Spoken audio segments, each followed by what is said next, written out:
Hola, hola, ¿cómo están? Espero que se encuentren muy bien. Hoy vamos a hablar de la ruptura o rotura esofágica. De arranque, se debe entender que es un cuadro grave, agudo y sumamente urgente. Esto debe quedar muy claro desde el inicio, ya que las medidas terapéuticas a instaurar o el tratamiento van a ir dirigidos a la urgencia y al riesgo de vida de quien lo padezca. La ruptura esofágica se debe a distintas situaciones y nosotros se las agrupamos en 3 grandes grupos para hacerlo un poco más fácil. El primer gran grupo son las perforaciones traumáticas, es decir, cualquier situación que lesione el esófago, ya sea por instrumentos como la colocación de una sonda nasogástrica o videoendoscopías digestivas altas, en donde hace unos años atrás hubo un caso bastante conocido en Argentina, en donde una persona que se había sometido a este estudio tuvo un traumatismo durante el procedimiento desde el interior del esófago al exterior, perforándolo. Esto seguramente lo vamos a hablar más adelante en alguno de nuestros videos que iremos subiendo, porque para nosotros es muy importante explicar y dar a entender las posibles causas y el por qué se llega a la muerte en estos casos. Como otras causas dentro de las perforaciones traumáticas, tenemos a los traumatismos externos, que pueden ser abiertos o cerrados. Abiertos, cabe destacar a heridas de arma blanca, como ser por cuchillos o heridas de arma de fuego. También tenemos lesiones traumáticas por cuerpos extraños, como la ingesta de pilas de manera accidental o espinas de pescados muy grandes, por ejemplo. Como así también las lesiones cáusticas. Las lesiones cáusticas, un ejemplo muy cotidiano de esto son la ingesta accidental de lavandina en niños o en personas jóvenes o adultos que ingieren aceites que son para los automóviles. Luego, el segundo gran grupo se debe a perforación intrínseca, es decir, que son enfermedades que están en el interior del esófago y desde allí crecerían tanto que romperían el mismo. Y ejemplo de esto serían las neoplasias esofágicas, la esofagitis por fármacos y úlcera péptica. Y la tercera causa es el síndrome de Boerhaave.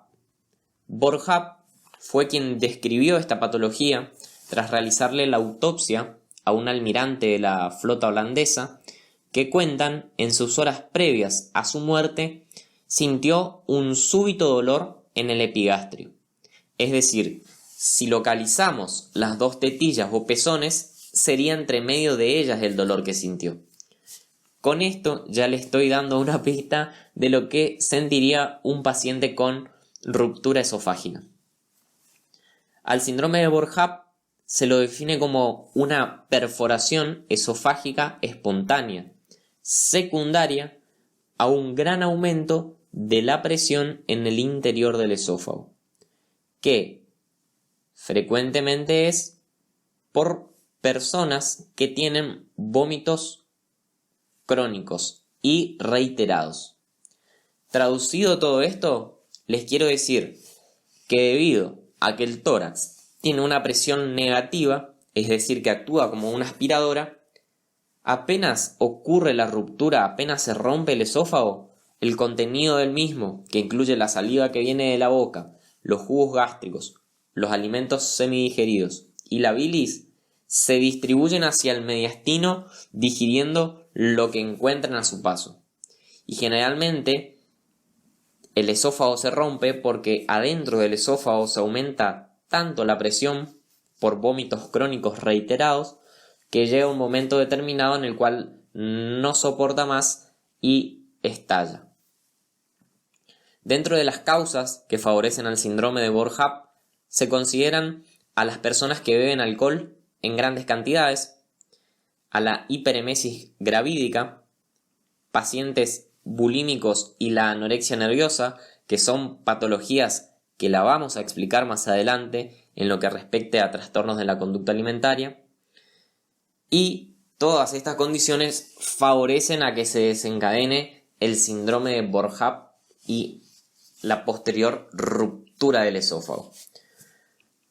Las manifestaciones clínicas o lo que sentiría un paciente que tiene ruptura esofágica o síndrome de Boerhaave, nosotros clasificamos a la clínica acorde al lugar y al tamaño de la perforación. Que esta clasificación es pregunta de examen muy a menudo y es algo de lo que se debe saber sí o sí por sus relaciones con estructuras vecinas en mediastino. Entonces, tenemos 3 grandes lugares o 3 ubicaciones en donde se puede romper el esófago. Las perforaciones a nivel cervical tienen generalmente dolor en la zona del cuello y epigastrio, que como les dije anteriormente es en el medio de las tetillas. Posee fiebre debido a la presencia de microorganismos que provienen de la boca y generalmente estos microorganismos son gram negativos que no deberían estar allí. Y se presenta el enfisema subcutáneo, que el enfisema subcutáneo es aire que proviene del tórax. Esto quiere decir que hay aire debajo de la piel. Y si uno presta atención y lo mira con detenimiento y lo escucha, lo que va a escuchar es una crepitación de burbujas como si fuera cuando ponemos agua en la pava a hervir.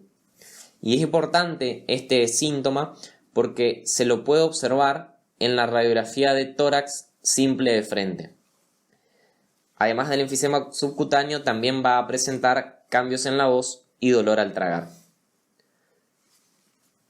Si la perforación ya es en el tórax, el dolor es más intenso aún y lo va a sentir no en el epigastrio, sino en la espalda media o bien espalda baja.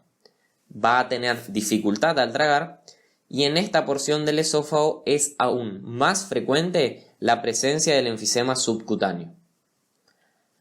Las palpitaciones, la falta de aire y la hipotensión o la presión baja nos va a informar acerca de la gravedad de la mediastinitis posterior, que es una infección de un espacio comprendido entre los pulmones y grandes vasos localizado en el tórax. Pero no voy a meterme mucho en este tema porque se los voy a explicar en el apartado de neumonología que iremos subiendo.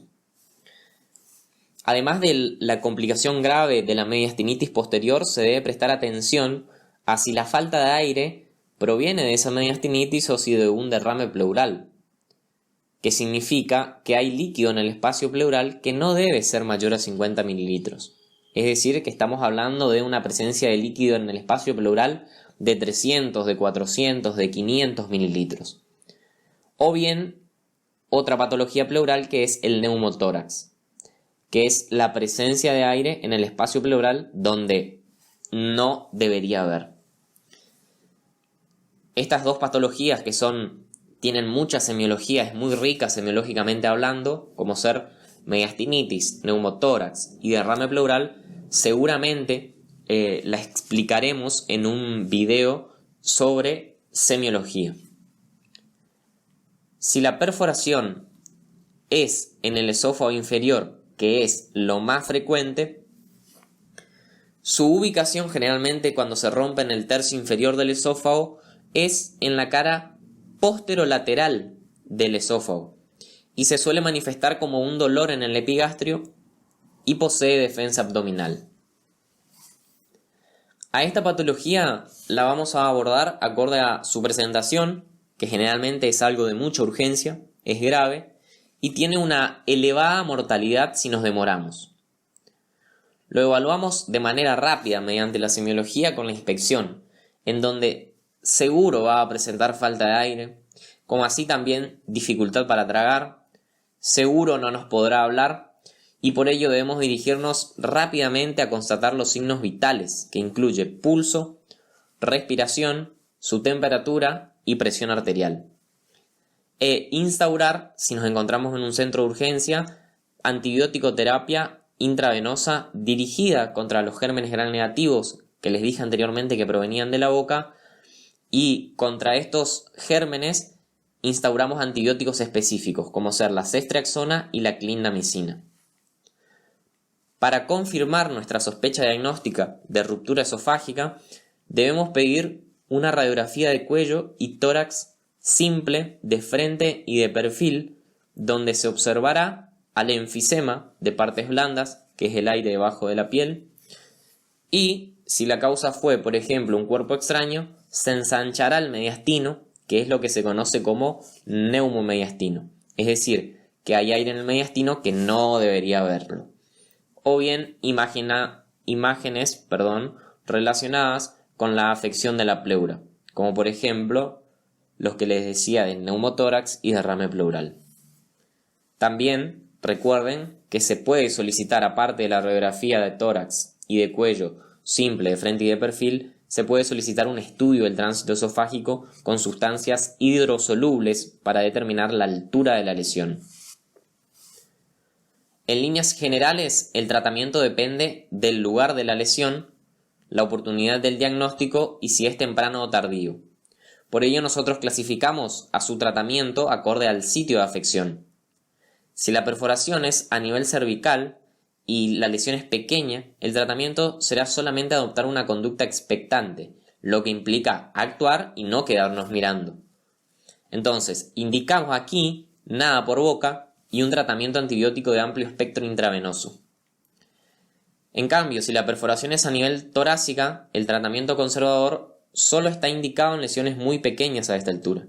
Si esta condición no se cumple, que es la regla de todos los pacientes, es decir, las lesiones aquí generalmente no son pequeñas, los principales procedimientos son el cierre primario, es decir, cuando la perforación es menor de 24 horas, es el procedimiento de mejor elección, que el cierre primario consiste en realizar una toracotomía, que es un tipo de cirugía para abrir la pared torácica y poder llegar así al esófago y separar los tejidos que se encuentran necróticos o muertos y retirarlos. Y la última alternativa es la resección, es decir, sacar el esófago. Si es una perforación a nivel abdominal, que es poco frecuente que se presente de esta manera, se la trata por vía laparoscópica. Y el momento más esperado siempre al final de nuestros videos, en resumen, toda esta patología la podemos describir de esta manera. Es una patología grave, urgente, aguda y que posee una elevada mortalidad por su rápida complicación con una mediastinitis posterior. Puede ser desencadenada principalmente en personas que vomiten a menudo, como ser los alcohólicos, personas que tengan trastornos de la conducta alimentaria, como ser bulimia o anorexia, y en la hiperemesis del embarazo. Se va a presentar generalmente con dolor en el pecho o entre las tetillas, dolor en la zona del cuello, fiebre y presencia de aire debajo de la piel. También puede tener derrame pleural y neumotórax. Lo estudiamos rápidamente con una radiografía de tórax de cuello de frente y de perfil y con estudios del tránsito esofágico con contrastes hidrosolubles. El tratamiento va a depender de la altura de la perforación, pero siempre se debe incluir lo que es el ABCD del abordaje en cualquier urgencia. Es decir, A, una vía aérea permeable y limpia; B, observar cómo ventila o respira y si requiere ventilación mecánica; C, prestar atención al pulso y a la presión arterial; y D, si presenta alteración neurológica, y además los antibióticos siempre. Y ahora les voy a presentar, o nos vamos a imaginar un caso clínico en el cual aplicaríamos lo aprendido anteriormente de ruptura esofágica, y les invito a que piensen en un paciente de 48 años que es traído al hospital por el servicio de emergencia desde su domicilio, en donde se encontraba con una alteración del nivel del estado de conciencia, es decir, se encontraba mareado, perdido, confuso, presentaba dificultad respiratoria y a las horas de su ingreso comienza con fiebre y escalofríos. La persona que llamó a emergencias refiere haber visto vómitos con sangre y el paciente se queja de dolor torácico. Como estudio complementario se le realiza radiografía de tórax y tomografía de urgencia. La resolución de este caso clínico lo vamos a compartir al inicio del video que subiremos en estos días seguramente sobre síndrome de Mallory-Weiss. Y recordarles que si les resultó útil este video o se informaron acerca de esta enfermedad, nos dejen un like, se suscriban y activen la campanita bien chévere y nos ayudamos entre todos. Muchísimas gracias.